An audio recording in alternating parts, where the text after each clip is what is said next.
مسئله 250. توی این مسئله یک ستون بتونی داریم که توسط میلگردهای فولادی مسلح شده. برای بتون مدول الاستیسته و ضریب انبساط حرارتیش داده شده. برای بتون و برای فولاد هم قطر میلگردها، مدول الاستیسته و ضریب انبساط حرارتیش داده شده. میگه تنشی که این دوتا به هم وارد میکنن رو وقتی پیدا بکنید که درجه حرارت 65 درجه فارنهایت زیاد بشه. خب دقت کنید وقتی که درجه حرارت زیاد میشه، چون بتون و فولاد نسبت به هم ضریب انبساط حرارتی های متفاوتی دارن، به همین دلیل این دوتا به هم نیرو وارد میکنن و باعث نیروهای و این درجه حرارت باعث نیروهای داخلی میشه. خب برای اینکه بفهمیم تنش ها توی فولاد و آلومینی و بتون چقدر هست، چون تنش ها رو میخواد، بایستی نیروها رو داشته باشیم، یعنی بدونیم بتون و فولاد چقدر به هم نیرو وارد میکنن. خب ابتدا میام مساحت فولاد و بتون رو محاسبه میکنم. آیا استیل مساحت فولاد میشه 6 تا قطر میلگر رو داریم 7/8، پس 6 تا پی ضرب در 7/8 به توان 2 چهارم، 6 تا پی دی 2 چهارم. میتونیم مساحت میلگردهای فولادی رو حساب کنیم. حسابش کنم 7 تقسیم بر 8 به توان 2 ضرب در 3 و 14 ضرب در 6 تقسیم بر 4 میشه 3 و 6 دهم اینچ مربع. خب مساحت بتون رو حساب کنیم. مساحت بتون میشه یک مربع 10 ضرب در 10 داریم، 10 ضرب در 10 منهای 3 و 6 دهم میتونیم ازش کم کنیم، میشه 100 منهای 3 و 6 دهم میشه 96 و 4 دهم اینچ مربع. خب این مساحت بتون و میلگردها. خب حالا بریم سراغ نیرویی که بتون و فولاد به هم وارد میکنن. دقت کنید بتون و فولاد درسته که به هم نیرو وارد میکنن و تغییر طول میدن به خاطر درجه حرارت، ولی در هر صورت تغییر طولی که اینها میدن با هم دیگه برابر هست، یعنی میزان دلتایی که بتون و فولاد دارن این دوتا با هم دیگه برابر هست، یعنی دلتای فولاد با دلتای بتون با هم برابر هستن. خب پس من میتونم از تساوی این دوتا مقدار نیرویی که این دوتا به هم وارد میکنن رو پیدا بکنم. بیایید مقدار نیرو رو پیدا بکنیم. برای بتون ما چون درجه حرارت عوض شده، ما یک تغییر طولی ناشی از درجه حرارت خواهیم داشت. پس برای بتون می نویسم L آلفای بتون دلتا تی. این مقدار بتون کش میاد. ضمناً چون فولاد انبساط حرارتی بیشتری داره نسبت به بتون، ضریب انبساط حرارتیش بالاتره، فولاد بیشتر از بتون میخواد کش بیاد و باعث میشه بتون رو هم تحت کشش قرار بده و بکشه. پس بتون یک مقدار به خاطر حرارت کش میاد، یک مقدار هم به خاطر نیرویی که فولاد بهش وارد میکنه. خب از رابطه دلتا مساوی پی ال به آی، دلتا مساوی پی ال به آی میتونیم مقدار کش اومدن بتون رو به واسطه نیرویی که فولاد بهش وارد میکنه محاسبه بکنم. خب پس میشه پی ضرب در ال تقسیم بر آی بتون ضرب در ای بتون. این میزان کش اومدن بتون هست. حالا میزان کش اومدن یا تغییر شکل فولاد رو بریم حساب کنیم. فولاد یک مقداری کش میاد به خاطر درجه حرارت ال آلفای استیل دلتا تی. از طرفی فولاد چون بتون نمیتونه به اندازه فولاد کش بیاد، بتون به فولاد نیرو وارد میکنه و اجازه نمیده فولاد بیش از حد کش بیاد.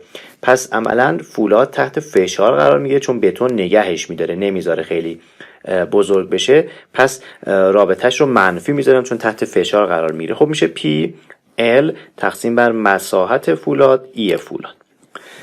پس این برای بتون علامت مثبت داریم و برای فولاد علامت منفی. دقت کنید این پی نیرو برای بتون و فولاد ثابت هست، چون این نیرو عمل عکس العمل هست، نیروی داخلی هست و نیرویی که فولاد به بتون وارد میکنه با نیرویی که بتون به فولاد وارد میکنه با هم برابر هستن. خب بیایم این عبارت ها رو ساده ترش بکنیم. من میام قسمت حرارت رو یک طرف نگه میدارم و قسمت نیروها رو که مربوط به مکانیک هست میبرم به طرف دیگه. خب می نویسم این طرف رو نگه میدارم، می نویسم PL تقسیم بر ISC ESC به اضافه PL تقسیم بر IS ES مساویه با L آلفای S دلتا T منهای L آلفای C دلتا T. خب توجه بکنید مقادیر L در همه عبارت ها هست، پس L هم ساده میشه عملا.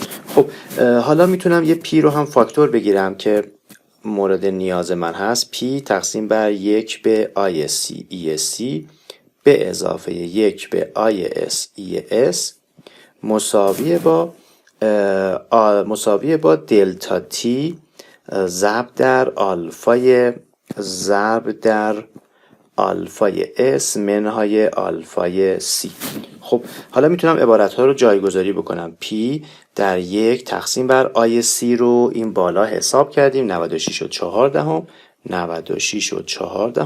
ضرب در EC مدول الاستیسیته بتون رو کجا داریم؟ اینجا داریم. پس ضرب در 3 و 6 10 به توان 6 به اضافه 1 تقسیم بر مساحت استیل رو داریم 3 و 6 ضرب در مدول الاستیسیته استیل رو اینجا داریم 29 ضرب در 29 ضرب در 10 به توان 6.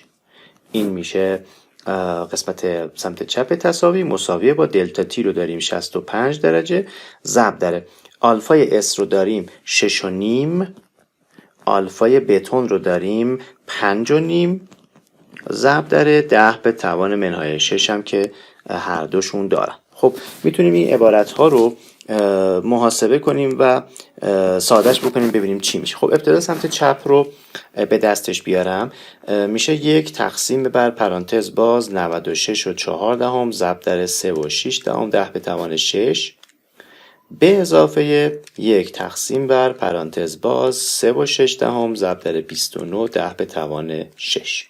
خب سمت چپ میشه P ضرب در 1 ممیز 25 ضرب در 10 به توان منهای 8 مساویه با خب سمت راست رو حساب کنم 65 6 و نیم منهای 5 و نیم که میشه 1 پس 65 ضرب در 10 به توان منهای 6 هست. خب میتونم از این رابطه مقدار P رو که بتون و فولاد به هم وارد میکنن پیدا بکنم. خب 65 10 به توان منهای 6 تقسیم بر 1 و 25 10 به توان منهای 8 مقدار P می شود 5200 پوند.